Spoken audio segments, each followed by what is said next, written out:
They've agreed to come here today and join us, share their thoughts with us. It probably isn't often. I know you have some meetings together about insurance and perhaps other things, but this is perhaps a first for our association to have so many superintendents together at one time to learn about education in our local schools. So what I've done is I've got 6 questions that I've shared with the school superintendents prior to this time, so they've had a chance to see them. And what I would ask is that each of them respond briefly to the question, briefly meaning whatever it takes to do to answer that fully in your opinion. But we want to start out with the good things that are happening in education. Many times we focus on the things that some are say are going wrong, or you see the headlines and they're attention grabbing and it's negative. But we want to start out with a question, and this is it. What is one thing happening in your school district that you're really excited about? And maybe Dan, if you'd start that, and we'll just come across this way. Sure thing. Good afternoon, everybody. Well, I don't think you have to move. Don't need it? No? Yeah, that's going to pick up. We I'll could pick use it up. this one. Let's pass that around. Yeah, Okay. thanks. Greetings all. Good afternoon, Dan Chairman. I'm from Sturgeon Bay. Been on the job since July 1st, so I'll apologize in advance if I can't give you a great historical perspective on all things. Like Patty, I'm sure we'll be able to when it's her turn. Good things happening. Well, I have a second grader, so I can tell you that as I think about the things she's doing, which I would like to think exemplify a variety of students from kids that are younger than her to older than her, the excitement about learning. Last night she wanted me to leave her alone with the exception of occasional questions because she wanted to read on her own for 38 minutes. So the way that ties in, my serious answer would be I think some of the things that are happening with reading at the lower levels are really exciting. Things that have been happening in recent years, working with kids of all levels. But my general answer, I think I'll say, aside from some of the reading work, like with my daughter, is just I'm excited about the opportunity for all of us, as especially school leaders, to try to keep the main thing, even when every time we turn on the news, we're talking about smarter balanced or ACT or funding issues or the race for governor and all those issues. So keeping the main thing, focusing on what we want to do, educate kids, that's what I'm excited about, and excited when our staff is talking about it.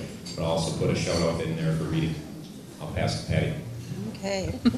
Well, I've only been in Southern Door for just a little over 2.5 years, so I don't have a whole lot of history, but I think I am the longest seated, except for Joe at Kewaunee, superintendent. So I agree with Dan. I think education, even though we have our challenges that we need to face, is a really exciting field. And when you're in the classroom and you see that excitement of kids, that hasn't changed from when you were all working in the field. And you can see those accomplishments and see those successes and see the self-esteem of the kids. That is wonderful. We all have celebrations in our school districts.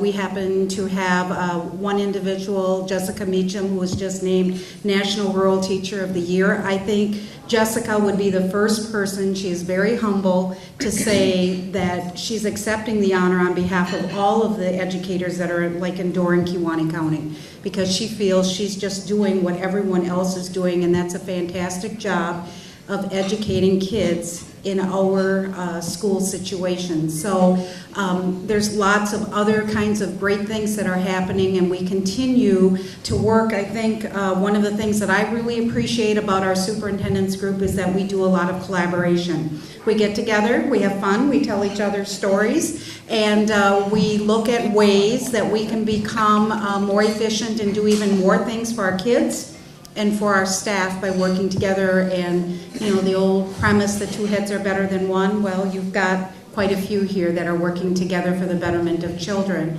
And we thank you for all of your support, because you are really out in the community, and anything you can do to celebrate public education helps all of us. So thank you.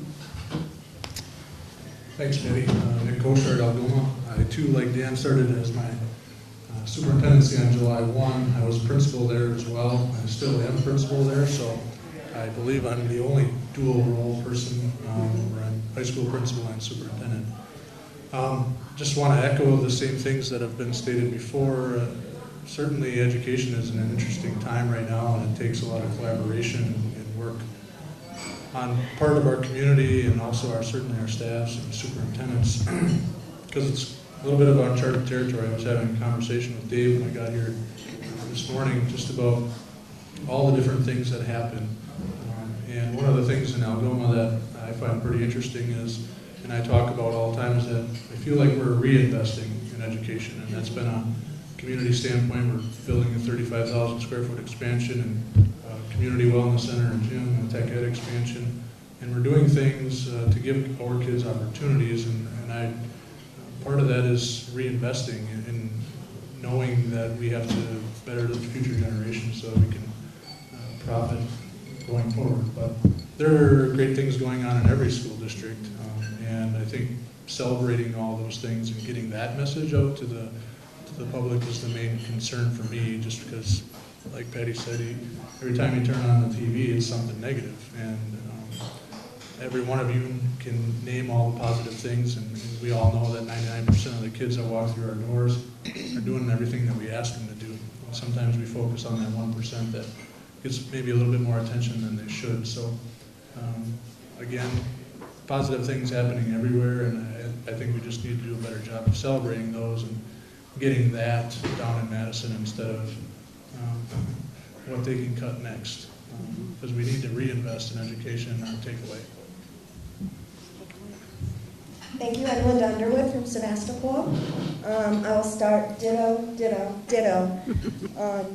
I would say that one of the things that I'm most excited about starts with kind of a dark side to it. Over the last couple of years, as all of you have heard and know, we have all of these challenges that are coming our way that have direct impact on students, but a more immediate impact on our staff.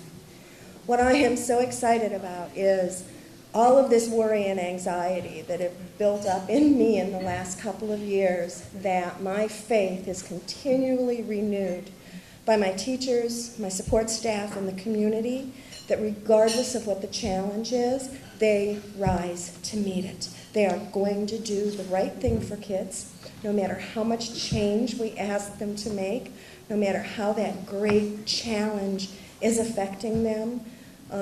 My excitement is that I am continually reminded that I work with great people in Sebastopol. I have a great community, and that I'm surrounded by colleagues and communities that have that same value for our kids. Thank you. And ditto to that as well. Hi, I'm Tina Van Meer, Superintendent for Gibraltar. I'm excited about education. Each and every day is a new challenge, but it's also an opportunity. And I thank all of you on behalf of all of us for what you have done and what you continue to do to support our kids and to support public education. I was a teacher for about 13, 14 years before I moved into the administrative world. And as a teacher, I always enjoyed being creative and innovative and looking for that next way of bringing education to the next level. And I'm excited at Gibraltar that we've been able to bring the concepts of innovation and creativity to another level with our teaching staff and our students. We have recently implemented an innovation grant that teachers can apply for in the district, and as a result, so many wonderful, exciting ideas have come from our teachers. And one that I'm very excited about is our Gibraltar Viking newscast, which is going to involve students putting on a newscast show for our school and for our parents and for our students on a regular basis. So for me, just encouraging that creativity and that innovation, not only with our teachers, but also with our students. So I'm excited about that. Is that innovation, is that part of your budget? It is. It's part of our budget. Yes. Well, thank you. I'm Joe Innes, Superintendent of Kewaunee Schools. And one thing I've noticed throughout my years is in terms of seniority, when you're a superintendent, it doesn't take long to move up the rank. If you're in a district for 5 years, you may be at the top in terms of your conference. If you're there for 10 years, you certainly are. But anyway, that's one of my observations over time, I guess. In terms of what's going on in the Kewaunee School District and some of the great things happening, there's a lot of great things. First of all, there's great things happening to kids every day. They are learning. They have dedicated teachers. They have hardworking teachers. They have teachers that really care about those kids. And that's just going on in every classroom every day. The Kewaunee School District has made a great commitment to staff development, and the teachers have the opportunity to continually try and improve themselves. And we all know that the most important influence on a child's learning is that individual teacher in the classroom. So there's really been a commitment to that.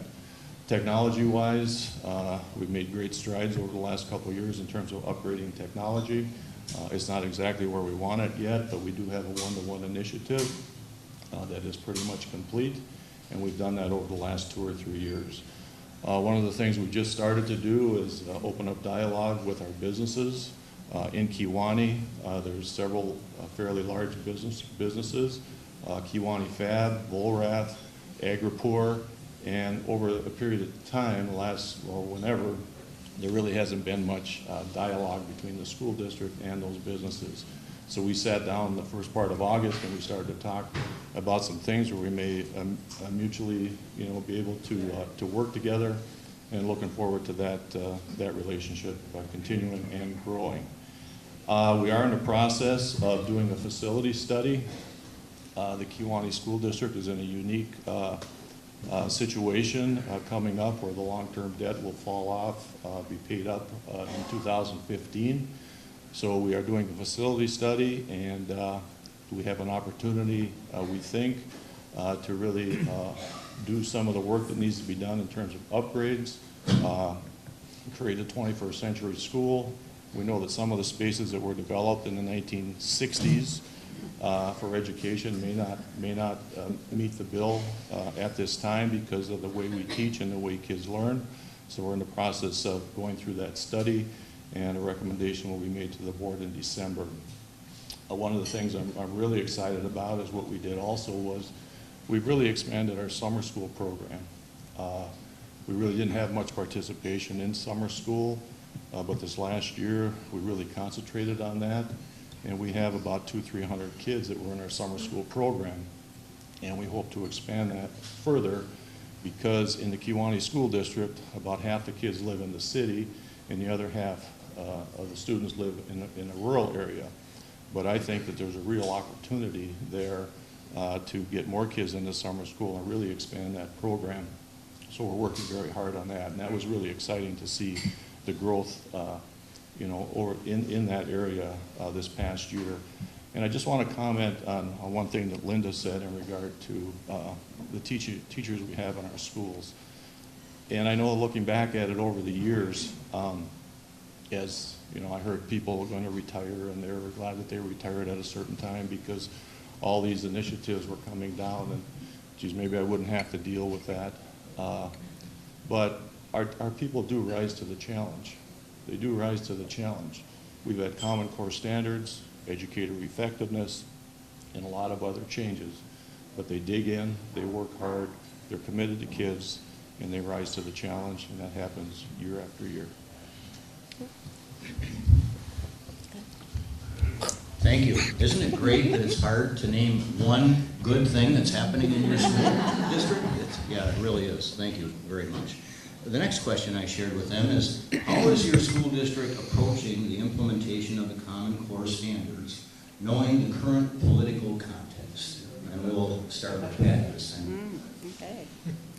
Well, one of the things we did when the Common Core came down is we all got together, at least in Door County, and we did a lot of collaboration and a lot of work with our staffs. And so especially in the area of English language arts, there was actually one summer where we brought all of the English language arts teachers together from the Door County schools to learn from each other, to help implement Common Core. And Common Core is really just bringing a little more rigor to what we were doing. We still expect the teacher to be the best decision maker in that classroom. So sometimes politically you'll hear people say, oh, it means that you have to use these resources or you have to use this kind of textbook, and that's totally incorrect. The Common Core is just giving you a backbone, but that backbone isn't going to do anything unless you have an excellent teacher in that classroom who really knows how to differentiate and how to make that instruction come alive for students. And so we probably as districts have all spent a lot of professional development in that area, but we do feel that we're seeing kids accomplish even greater things than what we thought. Dan mentioned what his second grade daughter was doing. When you look back now and you see what young children are doing in the areas of math and how they understand math and what they're doing in literacy, and you look at the accomplishments of some of our high school kids, it's amazing. Our future is in a really great place because of the education that our kids are getting. And so we continue to work on what we know is best practice, and it's like with anything else. You don't ever take something hook, line, and sinker and not put your own touch to it. And that's what we're asking our teachers to do, is that we still have some common standards across the board, but we ask them to really bring their craft to light to make it happen in the classroom. Common Core is a great question. I guess my take on that is it's work that's never going to be done. And we probably could sit and talk for days on Common Core and how everybody implements it differently, but it gets to Patty's point of it's still a relationship between a student and a teacher. I don't care, what is put in front of you, it still comes down to that relationship. So at least for me, and then what I talk to my staff about is really, empowering yourself to be the best teacher that you possibly can. And then ultimately, if you can feel comfortable in the classroom and you're implementing the frameworks and curriculum that we put forth, you're much more comfortable making decisions about moving a student forward, because it truly comes down to that. And I've never seen a written policy, I've never seen a handbook, I've never seen anything that makes a student smarter. The thing that makes a student smarter is a relationship between another human being. And for a lot of times, that's other great teachers that are around. So I don't know. I'm not even going to comment on the political aspect of the Common Core, but that's where I'll go with that one. So.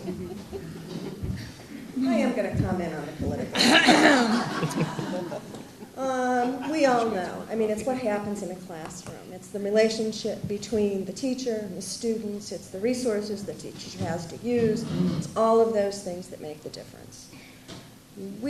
Joe, you might have to help me, because I'm thinking it was a year and a half, 2 years, right when all of a sudden there started to be these murmurings and then screamings about Common Core that really were political, had very little to do with what the standards said.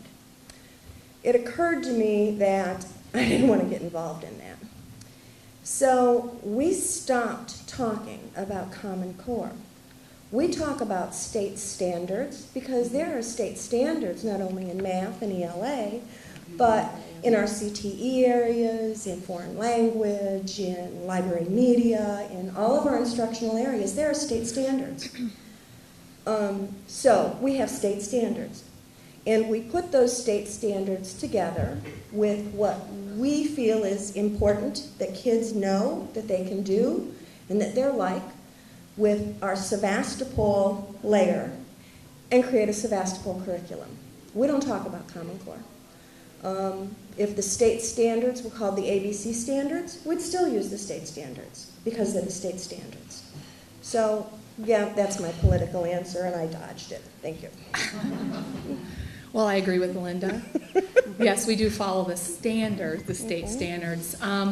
I will tell you that the Common Core, as well as the Next Generation Science Standards, are used as a resource, one of many resources we use in Gibraltar. We have teams of experts. Those are our classroom teachers. They know what they're doing. They know what our kids need to learn and be able to do to be successful in tomorrow's world. And I believe wholeheartedly in building the capacity of their expertise and leadership. And therefore, we've set up inquiry groups of teachers. One that I have going on right now is our science teachers. I have science teachers from kindergarten all the way up to our high school AP chemistry teacher, working together on our science curriculum. And the one thing that we talk about is, what do we want good scientists to look like when they graduate from Gibraltar? What does that mean?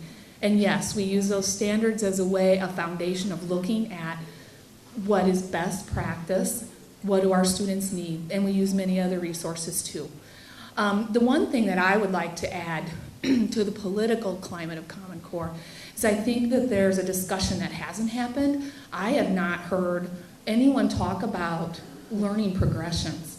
And when you look at the Common Core state standards, truly those are learning progressions. They are what students go through, the steps that students go through naturally as they're acquiring any new skill. They're common ways of students developing their skills. The difference between Common Core standards and the learning progressions is that the Common Core are built on grade levels. Learning progressions are not grade specific. So those Common Core can be helpful when we're trying to figure out why a student is struggling in reading. We can look at those progressions and say, this is what that student's missing. And I don't think that's a conversation that anyone's having, and I think it's one we need to have. So that would be my political spin. Okay, I don't know what to add to this, but pretty well said. But I would just say that the political context hasn't changed anything in our district right now in terms of how we implement or if we're implementing the standards. We are implementing the standards, we are teaching to the standards. Even the governor said that if they were to eliminate or change or whatever the standards, they probably wouldn't look much different after they got done than they do right now. So we can't base our performance or our approach based on, those few words. So anyway, we're moving forward as we had in the past, and we intend to do so. Thank you. For me, the main word that comes to mind is engagement. When we're talking about anything in schools or our classrooms, you heard a number of comments about relationships. We know that's critical between student and teacher. And for me, in recent years, the engagement word has just been what kind of encapsulates all that. That we're engaged in quality content, activities, learning is indeed happening. So regardless of Common Core, ABC curriculum, as Linda said, or whatever it is, the important thing is engaging our students in quality levels of learning. That's what's important.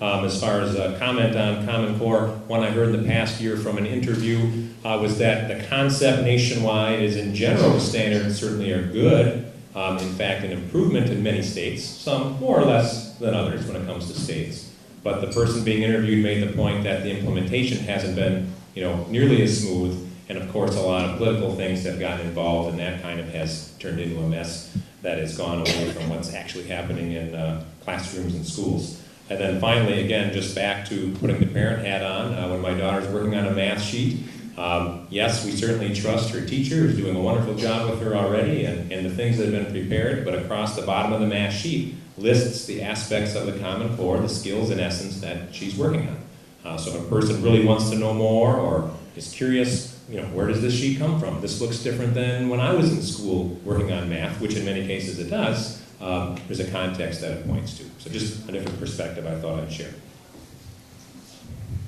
Thank you, everyone. The next question deals with Act 10, which had a substantial impact on schools. And the question is, what issues are you coping with in a post-Act 10 environment? You first, Nick. He said, why do I get this one? Again, I'll defer. I had a long conversation with Dave about this when I got here early. To me, it's all about how you take it. Certainly, we could argue about how that was all rolled out and taken effect, but from my perspective, and I can only speak about my limited time in Algoma, it really hasn't been an issue for me. I don't think we see or I deal with problems related to Act 10. I just think the conversation has moved beyond Act 10, and I know it comes up a lot, but I think we're focused on moving forward, and certainly I think it allows administrators and school districts to do some different things and have different conversations with our staffs, but it really hasn't impacted me the way I hear that it has impacted others. I have certainly limited experience with that, so I guess I'll defer to everybody else on the major impacts, but in my personal world, it really hasn't changed a lot for me, and actually I think it's, in some respect, opened some doors for us to do things differently and have conversations with people about where they want to go, and like I said to David, in my opinion, actually, I think it's helped us change faster, so. Kind of like Nick, but I think even more so, I came to Wisconsin after Act 10. So I don't have a professional life in Wisconsin that was pre-Act 10. I can tell you, however, that the observations of my staff have been that things are different. Everybody realizes that. But the way that we've gone about addressing some of the things that used to be part of negotiations, staff are very comfortable with, because it is anybody that wants to be involved, studying, recommending, drafting. I have one committee that worked for over a year on a compensation system. We have a committee that worked to look at what we were doing with our health and other kinds of benefits. And so rather than so many things being vested in a smaller group in negotiations, those kinds of study can now involve everybody that wants to be involved in the building. So there are many more people sitting at the table and having their voice heard and really hashing it out. Does it take longer? Yes, it takes longer. Anything takes longer by committee. But I think that people are comfortable in feeling that they actually have been heard and had a voice in all of those changes that we've had to bring about since Act 10 passed. I was in Monroe, Wisconsin, when Act 10 happened. I was an elementary principal, and I had a lot of close relationships with a lot of the teaching staff at the time, and it was very difficult. And it was hard for me to see the impact of that financially on their families, as well as the toll it took just on their self-esteem and how they felt about being teachers and how the world was looking at them. That was very difficult. When I moved here, I came in as a superintendent, not knowing any of my staff, and they were just ending their contract. So I came right in at the end, for the beginning of a new world, and I had not had an opportunity to build relationships, because I really think that that's what this is about. This is about the relationships you build with one another. This is about emotional bank account. This is about trust. So I've had to spend the last couple years building trust with my staff, building relationships with my staff, and letting them know that, yep, there are rules and guidelines that we follow, but within that, there are things that we can do that have a positive impact on your profession as well as our children. In our own district, as Linda is doing, we form committees. We're working on an alternate comp plan, but I have a team of teachers who are looking over the work as we're doing it, and they're giving their input. Because you know what? I really want to know what my teachers think about that, because I want to keep my teachers. I want good quality people who feel good about their jobs and good about being in Gibraltar to be here. And that means I need their input. It may look a little different than it used to, but it's still very valuable and important, because they're the ones that are in front of our kids. So that's what we're dealing with, and it's a work in progress, and it's step by step, day by day, but it's coming together, and I'm feeling much better about it. And I look at the opportunities that we're able to open up.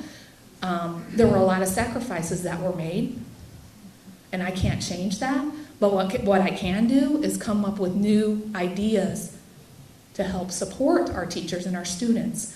And one thing that we're doing as a result of some of this, that we're able to bring in some new savings from it, I'm putting it towards national board certification, and that's part of our alternate comp plan. My teachers are getting reimbursed and getting bonuses based on getting the national boards, because not only does that impact the effectiveness of their teaching in the classroom, it also impacts the learning, and I want to make sure that I'm taking care of them and paying them for the work that they're doing. So that's some of the positives that are coming over out of the challenges. Thank you. First of all, I certainly agree with Tina that it certainly affected and still affects morale. I guess, a lot of people, I guess, question maybe the value of the teaching profession or their worth as a teacher.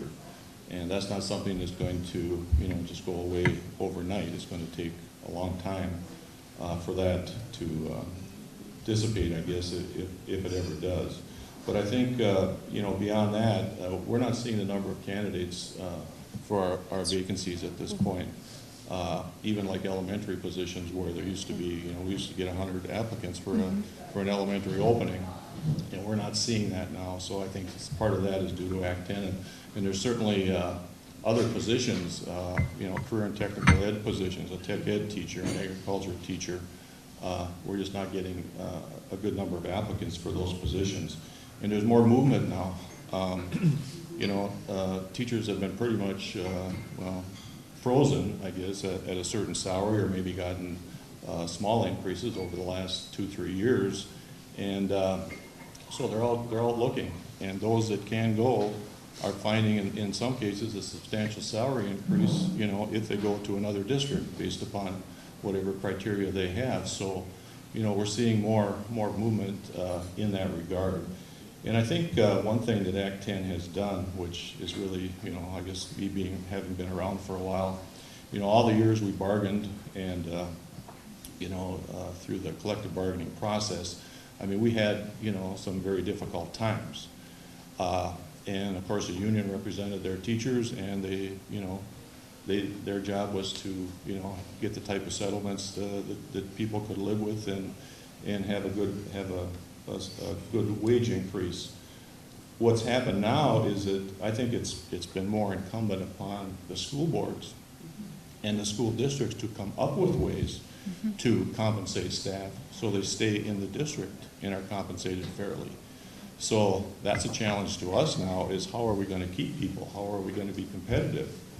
Because we know if we're not competitive, people are going to be out there looking. And so that's really a big change that I've seen as a result of Act 10.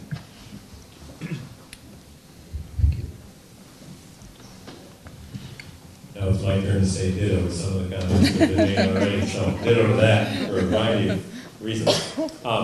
Thinking back to something Tina said, I was in Ripon, Wisconsin as a high school principal when Act 10 came down. So being at the high school level in a community that had, like many communities, some people on the extreme conservative end and some people on the extreme liberal end, and many different groups in between, I had the feeling that things would get a little dicey, and they did. I would say internally we had very good relations with our on-staff people, because they knew where it was coming from and where it wasn't coming from. However, one of the ways that manifested itself as far as the challenges were high school kids getting together and having a sit-in that in general, of course, quickly polarized the community both ways. There were those people that thought, of course, the school had organized and whatnot, which of course was not true. Then there were other people that said, well, who cares what the other people say that don't want it? You should allow those kids to sit there for days in your lobby, which of course we couldn't do. And we applied what I'd like to think was some common sense and navigated that pretty well. But I think in a really, one small place, both in place and time, typified where people were at. I've said to teachers a number of times, sadly, and as educators in this room, we all know this to be true. Yes, it's a rewarding profession, but for different reasons over the years, we have learned that, there are some people that don't care for educators. With everything that happened with Act 10, I think in some ways, as a number of my teachers and I have talked the past few years, that gave them a voice, at least in their minds, to publicly voice what perhaps they felt, whether they didn't have a good experience as a child or something their father or grandfather said years ago, that allowed them to voice that. So as some people felt, we're not appreciated, people don't like us, there are many people that appreciate educators. You and I know that to be true. However, yes, this just did give a voice to some people to voice their displeasure. I would say, again, kind of coming off of one of the things Joe just said, the human resources part of the job is different in many ways. It's more challenging in some aspects because of attracting and retaining quality staff, which may deal with a later question, I realize, but that's critical. We want the best person we can get in each of our classrooms with our young people. We want to train them, work with them, and keep them. And with the open market, if you will, now, especially in some locations, we're seeing a lot more movement. Everyone here at the the table, I know, probably has seen an increase the past couple of years with not only summer resignations, but even late in the school year. Sadly, even during in-service, potentially even I've heard of stories the first week or two of school. That's difficult. That's not best for kids. That's just the reality. So navigating those situations is a challenge. So that HR piece, I would say, is big. And again, attracting and retaining staff in general is huge and relates both directly and indirectly to the Act 10 question. I remember Act 10 very vividly. I was the Human Resources Director in another district with 800 teachers and had just settled 5 contracts that had been 18 months in negotiations that I had inherited from the previous HR director. And it is all about relationships. There were some positives that occurred with Act 10, where I think any of the people that I've worked with who even have been in union leadership roles realize that maybe there were some things that went a little bit too far, and that's what kind of brought it back, that we needed to swing the pendulum back a little bit. But I think it was the manner and the way it was done.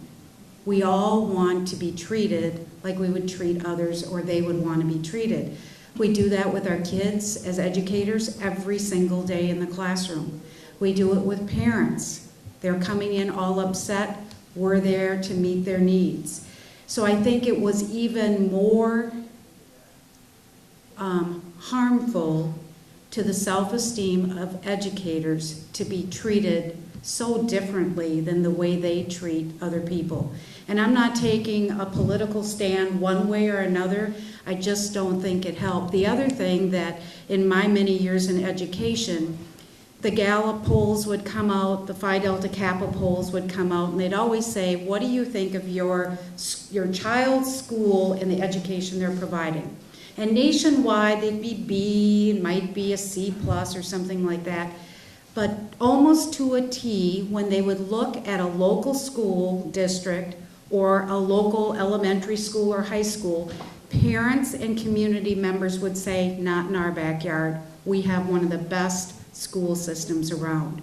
And I think what happened with all of the media exposure and all of the political things is that people started to question themselves. Gee, I really feel like we have a great school system, but the media is telling me we shouldn't. We don't. And they began to doubt. And then, like Dan said, certain voices got a lot more media coverage, a lot more publicity, and the people who really felt strong kind of felt like maybe I can't talk about this anymore.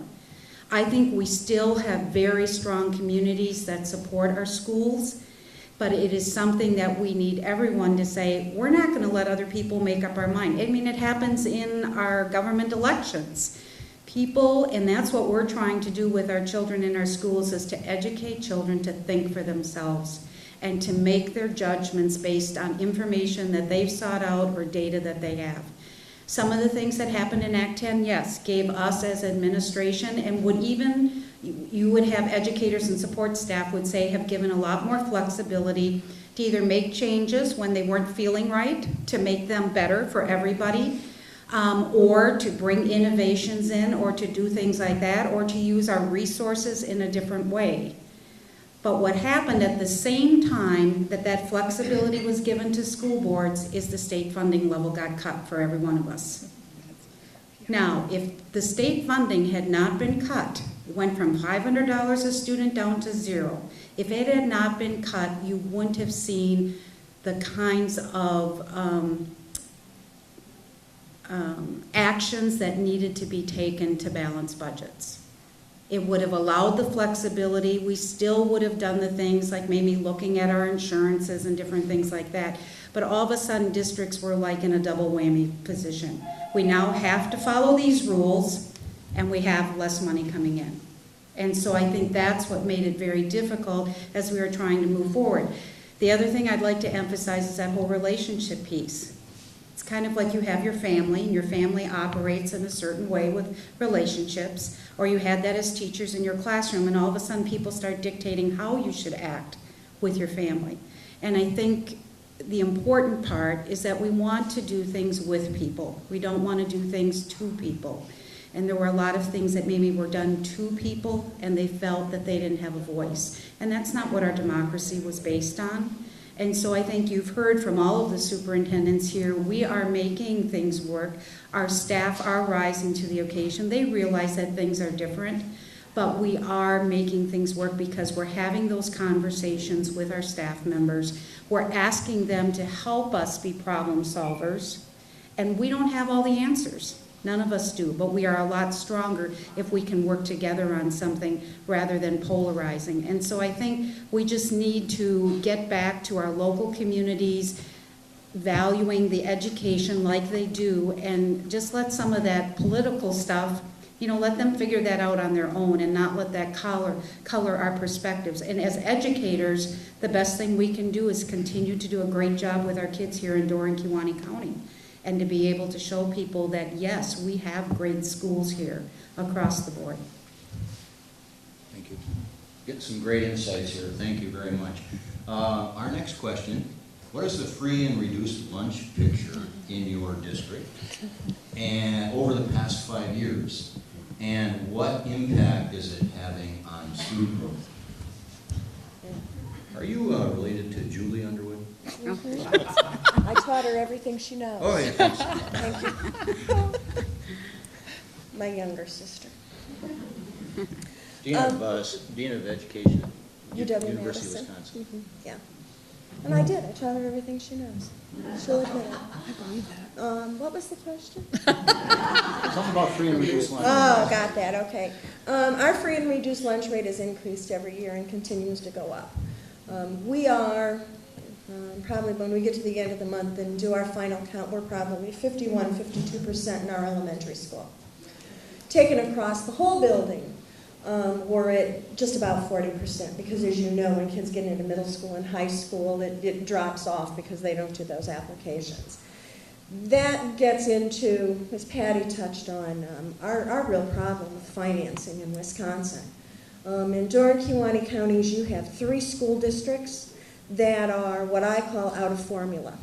We get virtually no state aid, no equalization, which means we have to rely on our taxpayers for our funding.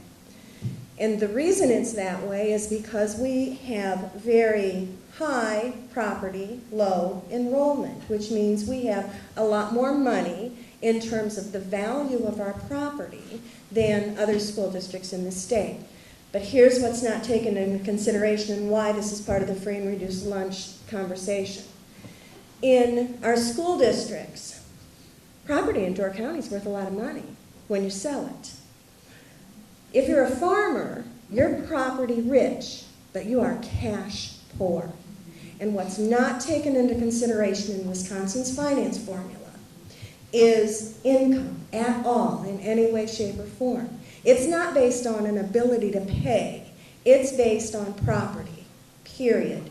So if you have a high property value and not many kids, the state doesn't give you any money. Tina, you get $7,000 this year? Yes. Yes. Actually, it was less, 5, I think it is this year now. That's how much Gibraltar got. We got about 32,000, I think. Patty just said that hers has gone down $1.5 million in The last 10 years. the last 10 years.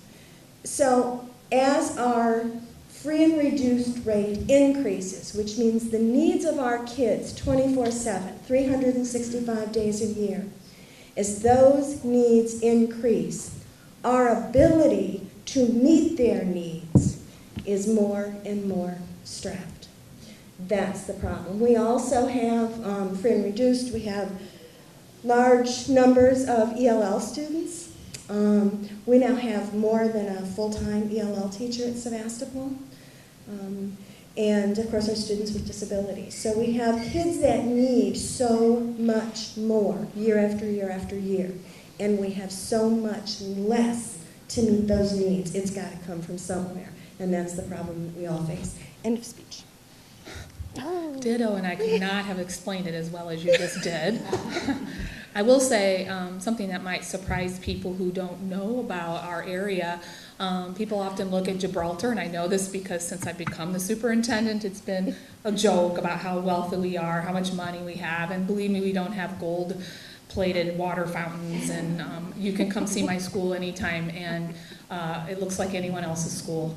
The issue is We want our kids to have an exceptional educational experience, and we feel that our kids deserve the same exceptional educational experience as any other student in the state. And our community supports that.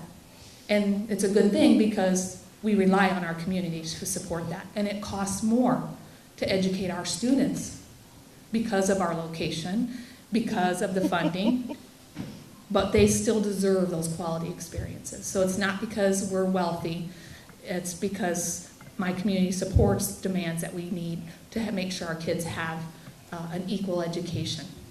I will say my free and reduced lunch rate is not at the level at some of the other schools here, and I know that, but it is going up every year. And for the rich school, 26% free and reduced is an exceptional number for us. And you know, we qualify for Title I because of our free and reduced lunch.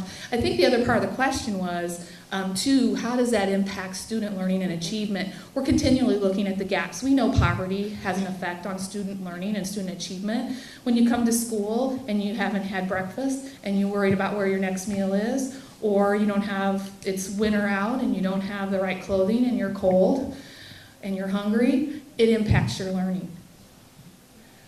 If you're worried about your family losing their home and you don't know where you're going to be living, it impacts your learning.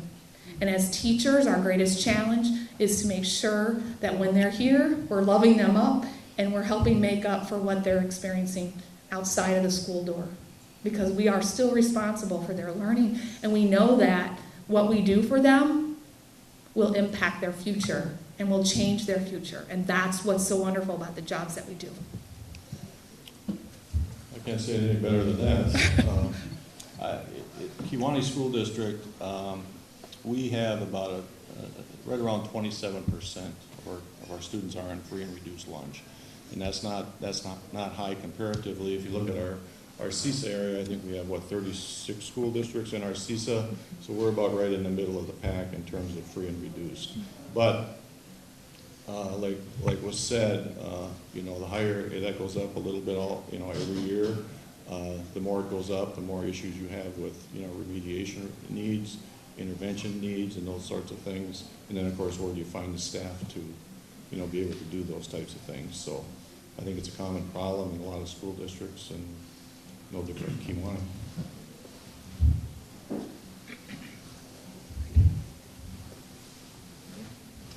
Thank you. Some of you have probably seen it. I know all the superintendents have. Tony Heber's office last May, late May, along with some end-of-the-year information, put out a 30-second video showing a map of the state of Wisconsin, color-coded by school districts, and showing over the past 11 years what has happened with poverty, especially related to free and reduced lunch rates. And without giving away, the last page of the book, if you will, if you were to watch this whopping 30-second video, the darker the red, the higher the percentage of free and reduced lunch. And you can imagine what happens really to the entire state of Wisconsin for the most part.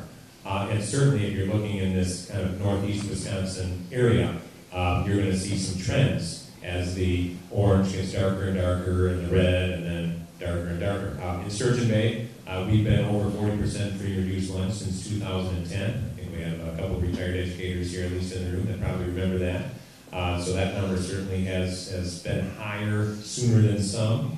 I know I was talking with a gentleman that provides services to a variety of different school districts. Has also spent some time working in Sturgeon Bay. We were speaking yesterday. He lives in the southern part of the state.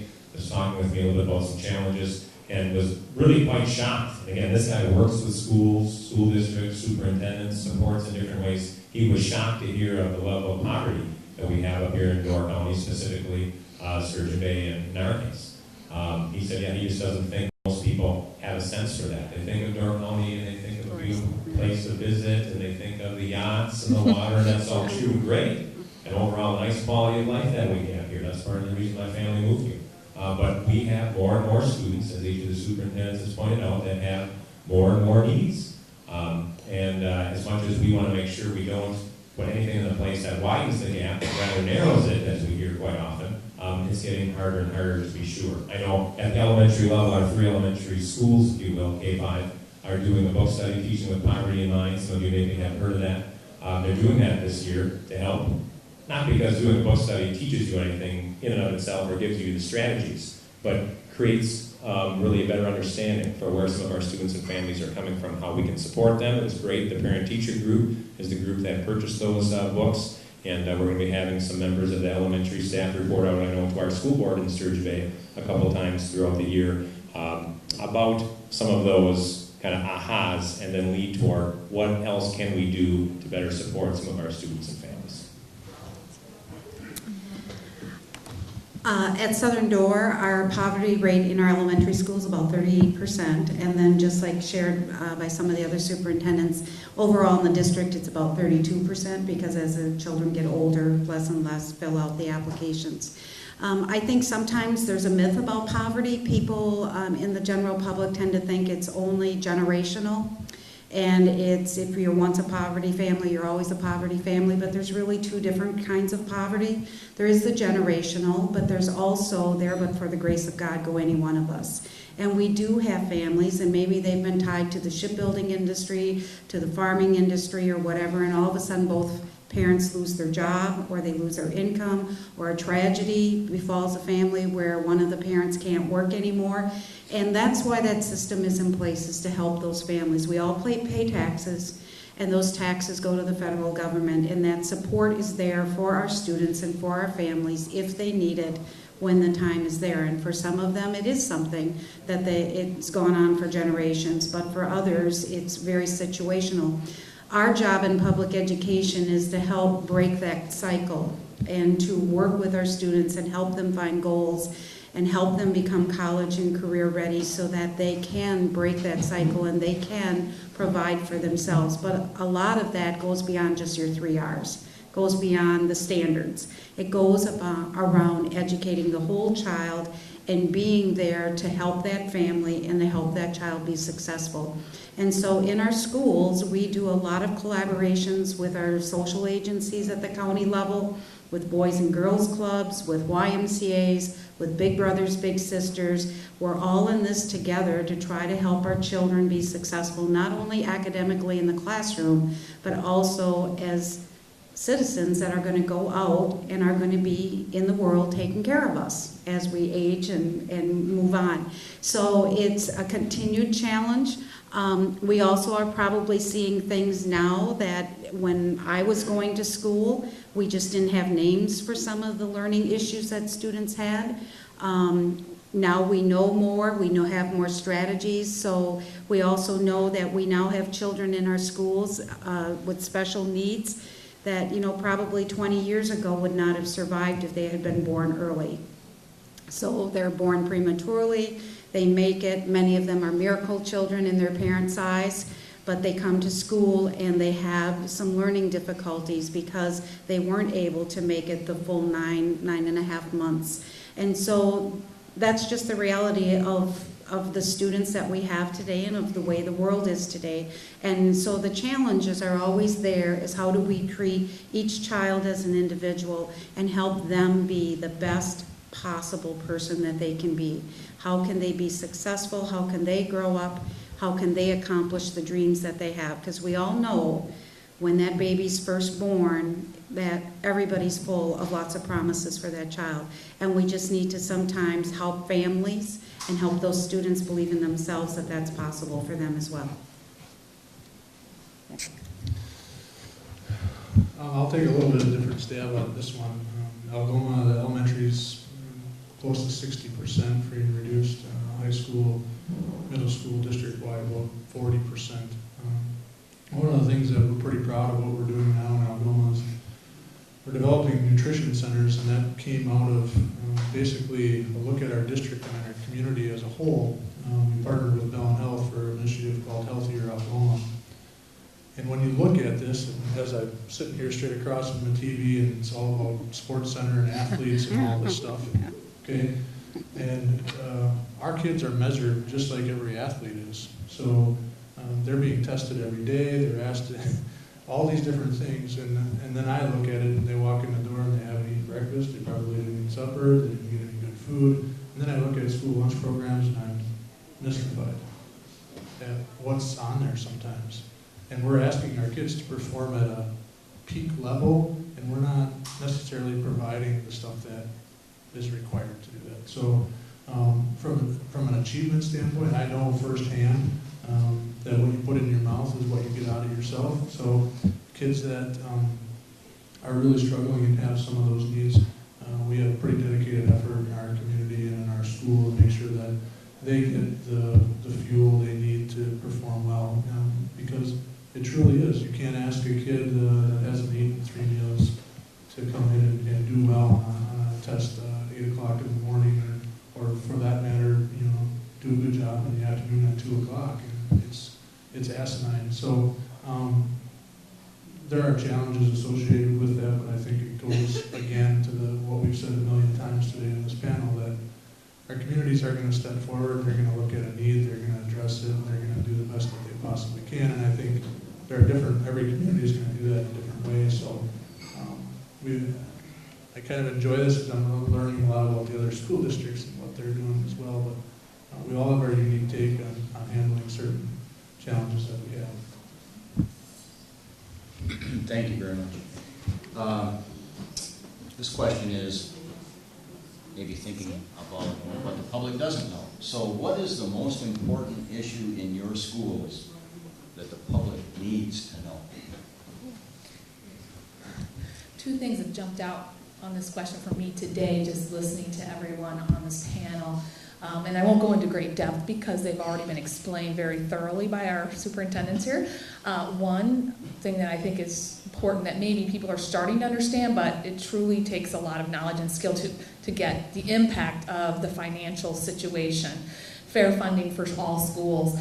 When I talk about we have to spend more to get the same for our kids, I don't want to think for 1 minute that I'm taking away from another child's experiences because of what we're doing in our school. This should not be competitive. We should be making sure that every single child in Wisconsin has a quality education, and we need to straighten out our funding so that we can assure that that happens. That's number one. Number two, Joe said this earlier, we have a shortage of teachers already. I don't think that story's been coming out. I haven't heard anything. But I can tell you we're having a really hard time filling vacancies when people are retiring, filling vacancies on high demand, very specific skilled jobs. And I want to make sure that all of our schools are able to fully employ quality educators in our schools. And we shouldn't have to compete for a tech ed teacher. We should all have good tech ed teachers. So we need to get that story out there, and we need to help the public understand how important this role is and these jobs are, and our kids need them. And I think that's something we need to work on more. I guess just briefly, a couple things.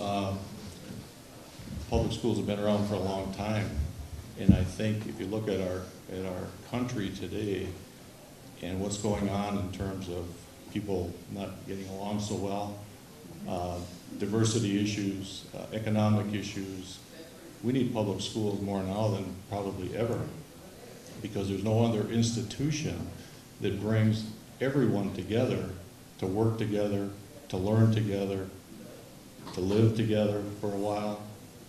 And what other institution in the country, tries to meld that all into one successful enterprise? The only institution for those kids in that regard are the public schools. So that's number one. Number two is we can't take public schools for granted, because we're in a very competitive environment right now. The communities can't take their public school for granted, because if communities don't keep up in terms of the quality of education and what we're offering kids, there's no guarantee that public school will be in that community forever, because we have so much competition now. We have open enrollment. Kids can get an education by staying at home. They don't have to come to school. And there's many other avenues for that. So number one would be we need public schools more now than ever. Number two would be public schools in small communities have to be supported if they want to be sustained, and they can't be taken for granted, because if they're not competitive, there's no guarantee it's going to be there forever. Well said. I also, of course, would echo the financial comments. I'll just break break mine down briefly into a brief comment on students, a brief comment for staff. Again, you heard me say it earlier, engagement is critical for students. What does that look like? It varies. Kids and families, things have changed, expectations have changed. One young person might need some online components, someone else needs something else at school, someone else needs, those tech ed programs that we refer to, others high academics, so this goes on and on.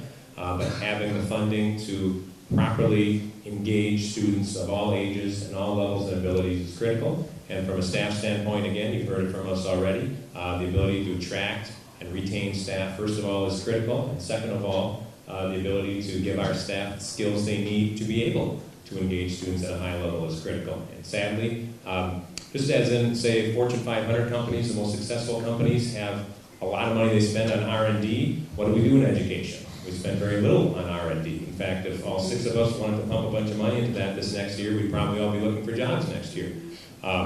People don't want that, but that's what successful organizations often do. So at the very least, we need to be able to spend more money on quality professional development. Joe touched on that. That's important to all of us. But again, to have the money to be able to do that at the same time other things are being, our legs are kind of being knocked out from underneath us, makes it very challenging. I would agree, being able to retain and attract high-quality staff is becoming more and more challenging. The way the system is now working, you do have certain positions like tech ed, ag, certain special education positions where basically the candidate can command whatever they would like to have. And you get in bidding wars, and it's happening in our area just as it is throughout the rest of the state. I have a little problem with that because I think if you're a kindergarten teacher and you're bringing in those kids that maybe were just in 4K or maybe weren't ever in school before, your job is just as important as any of the other jobs. We just all have different roles and responsibilities, but it doesn't mean that one person should be able to command a salary of $60,000 coming out and somebody else starts at 30. So I think that continues to be a challenge. The other thing is getting people into the profession. I believe that being an educator is the greatest profession of all because everyone has to be taught by an educator, no matter what job that you have. And I think it's critical that we do as much as we can to bring that back to the profession. The other thing is, as the other superintendents have said, the school funding formula. It is very difficult for us in this area because of what Linda so adeptly described to you, the school funding formula. And particularly in my district, we are a rural district, or 200 square miles, one of the largest districts in the state. Most of our kids are bused, but we have fantastic staff. Our transportation is actually cheaper for us to run by ourselves than it is if we outsourced it. And so what we need to look at is helping to educate our community, and we have a referendum coming forward in November, because we have cut quite a bit at Southern Door to try to be able to bring costs down. But we're now getting to the part where education is going to be affected. And we need to educate the community because, as Linda said, if you are a farmer and you have farm acreage, you don't have the wealth that you might have if you have the Bay property or you have the Lake Michigan property. And so a typical rural school district in Wisconsin would get 54% state aid. Southern Door gets 23. And so that is a significant issue for us that we need to face. And all of our schools here have had to face that at one time or another, where we've had to have our taxpayers support their schools in order to keep that high quality school going, and the pride in their communities and the pride in the schools. And so anything you can do with your organization or through your representatives in the legislature to help them look at a different way of funding schools is really going to help all of us.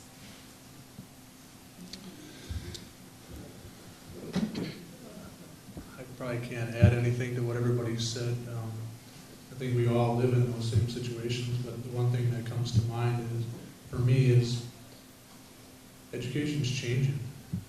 It's fast. And I think perhaps too fast in some areas. But with that change, I think we have to be open to new ideas and new opportunities. And one of those things that I've heard of a number of times today is the increasing role of partnerships in the school district. It's been extremely good now for partnerships and what we've been able to do. And that's why I talked about our community reinvesting in our educational system. When you can sit down with 5 people and generate $1.75 million from their own private money, that's a good day in public education. And the reason they do that is because they see that there are really good things that are going on. And I can't help but believe there are those people in every community that we live in. We have to change the conversation. We have to change how we go about this. And whether that's funding, teacher, I mean, it's such a complicated issue. It comes down to, we all have to be able to sit down at a table and talk about where we're going. And that partnership piece, I think, like Joe alluded to, there might be school districts that go away because they don't have a partner. And that's scary. And I think it's that important nowadays.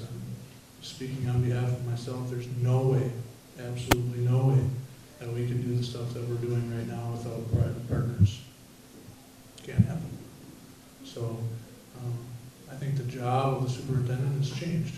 And it's going to continue to change because it's necessary, and there's just a mountain of challenges, and it's, what challenge are you going to take on, and how are you going to move forward? So,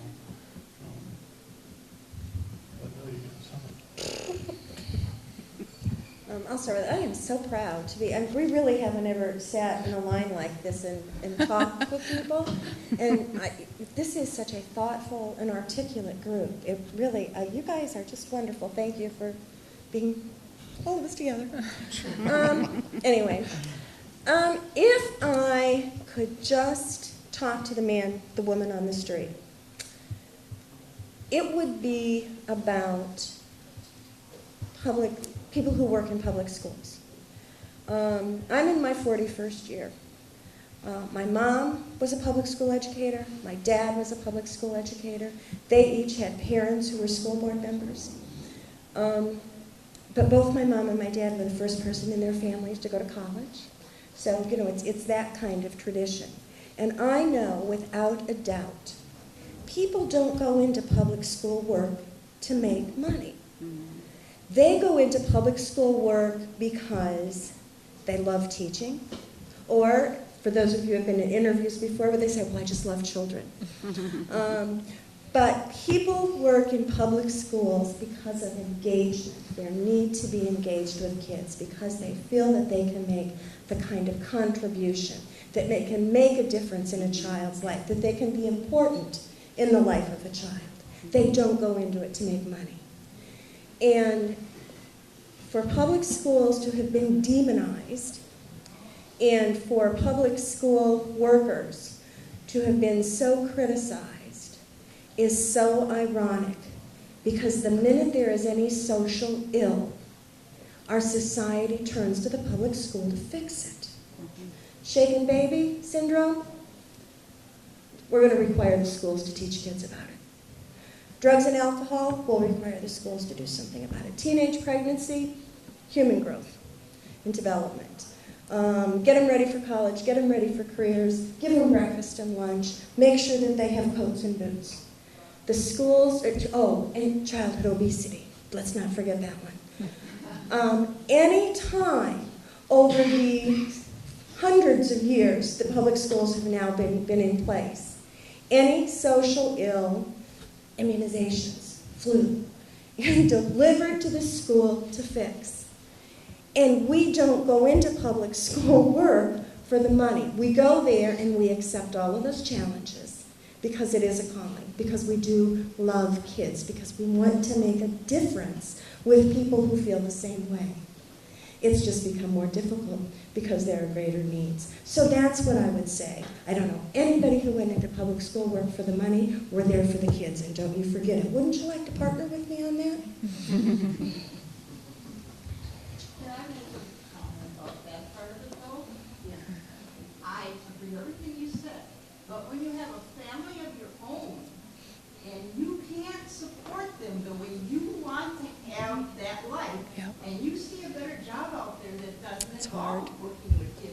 guess who's gonna win out? You have your own team. That's right. Maybe that's what the public, because that's what's happening.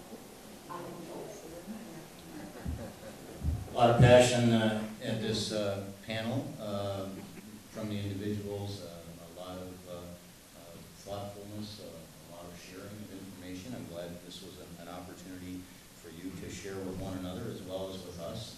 And there's a lot of passion in this room about our public schools and where public education is heading. And we want to support you. We want to support our public schools. And so now we have the final question. What can we do as an association or as individuals to support our public schools? Joe. Well, I would say continue doing what you're doing and tell the story. Tell the stories. You've been there. You've seen these kids. You've seen the kids, the poor kids, the kids of a different religion, the kids of a different ethnicity. You've worked with them. You've seen them come in not knowing much at all and progress through the years and, go on to college and become productive citizens. So tell those stories. The value to the community, the value to our country. Like I said, I think we need public schools more now than ever. And I think that's a case that's lost at this point. So the value, just the overall value of public education, because it certainly has its place, and like I said, probably more now than ever.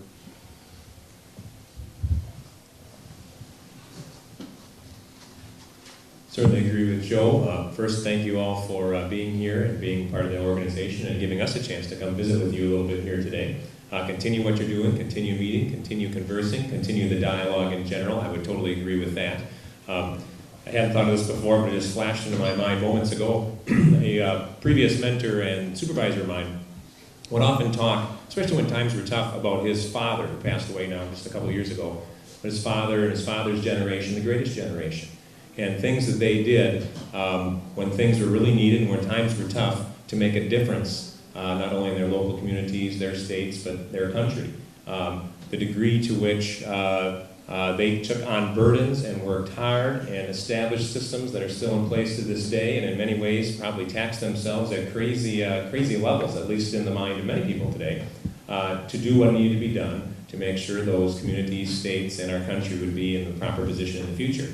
In some ways, as been alluded to, we're coming to a crossroads again. We have some challenging times against us. And while I'm not going to sit here and tell you that, okay, we all need to tax ourselves to crazy levels. And on a serious note, though, coming out of what he used to say about his father, I think that's very true. Some difficult decisions need to be made. I guess back to the question, what can you do? I think you can remind your friends, your neighbors, associates, our legislators, that education is not simply a budget number. It's not simply that certain colored piece of the budget pie in the state of Wisconsin that some people in Madison would lead you to believe it is, that happens to be a large amount, because let's think of what our education system is. It's about kids, it's about families, it's about future, it's about our communities, and if we think times are tough now, let's think of some of the decisions that are currently being made and may be made in the next few years, and what type of negative ramifications those might have on us for years to come. So thank you for the opportunity, thanks for doing what you do, and really keep that dialogue moving forward and what it really should be about our kids and our future. I too would like to thank you all for coming out and for being our advocates. Some of you were teachers, some of you were principals, some of you were support staff. We've talked a lot about teachers because I think a lot of the questions had to deal with classroom, but I don't want to be remiss in saying that it's everyone who works in a school who is really valued. From that bus driver that greets that kid early in the morning when they step on the bus, if they get a smile from that bus driver, that starts their day off well. And that bus driver may be the last person from the school they see at night, or it's the kitchen person who is serving them the meal, or the secretary who's taking care of them when they don't feel well. So you know a lot of other people who don't happen to be here, so on behalf of us, please thank them for the contributions they gave while they were serving, but also take some time to thank the people who are currently in those roles, because I don't think we can ever appreciate people too much, and to just say a simple thank you.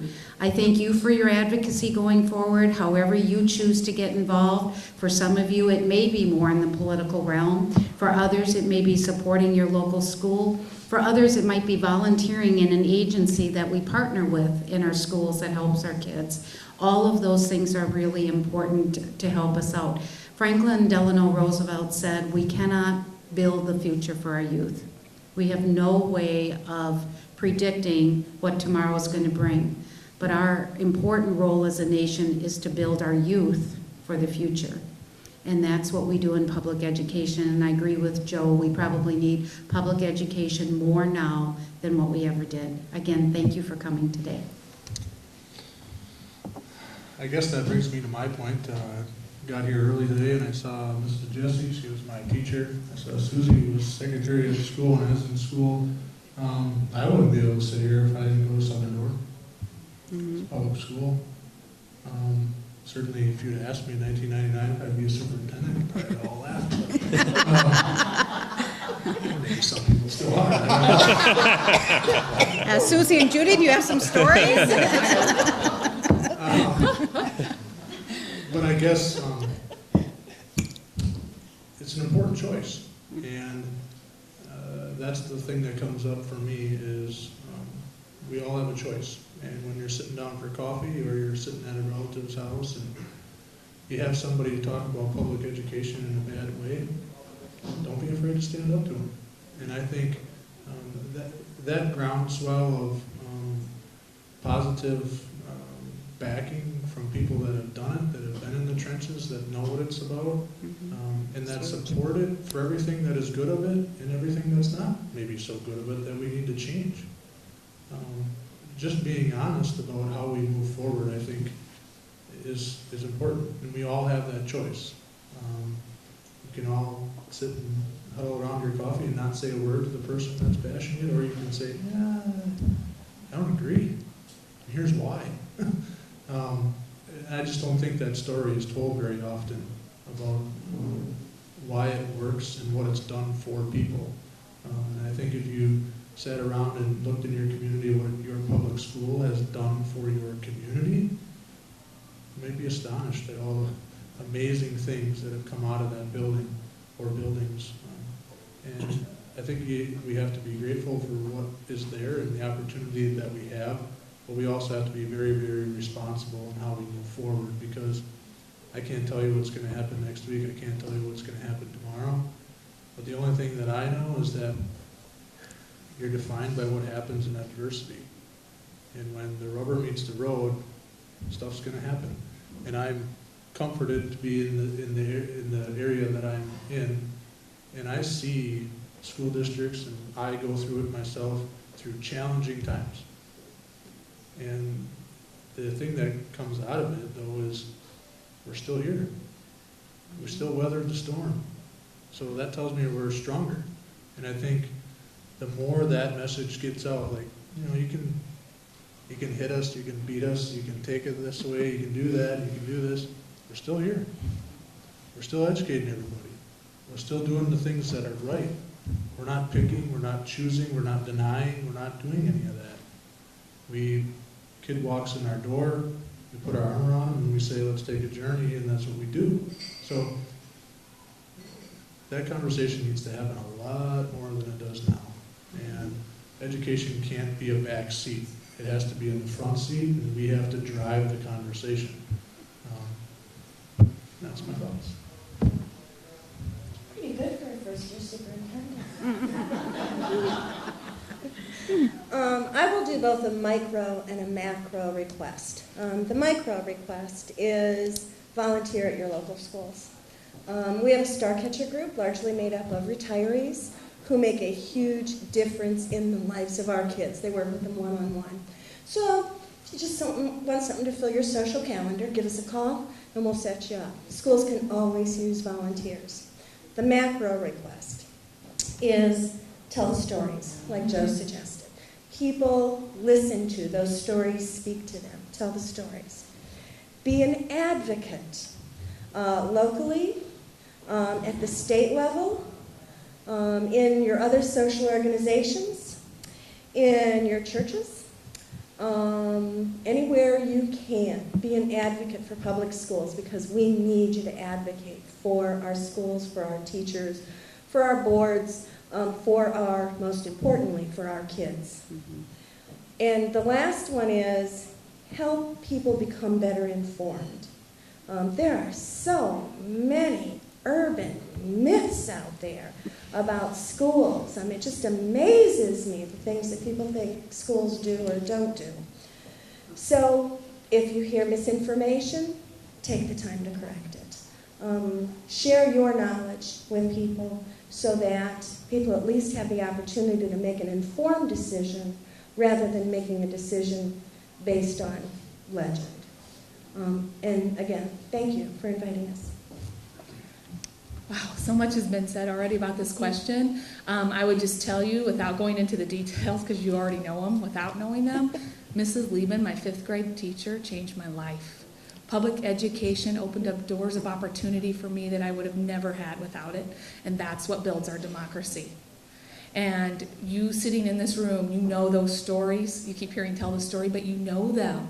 People want to hear those stories that they don't hear on the television, that they're not hearing out there in the public.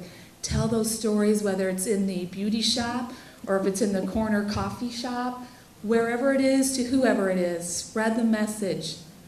We're proud of what we do. We have to fight and advocate for those who can't fight for themselves, our children. Thank you for all you do, and thank you for having us here today. Let's hear it for the school superintendent.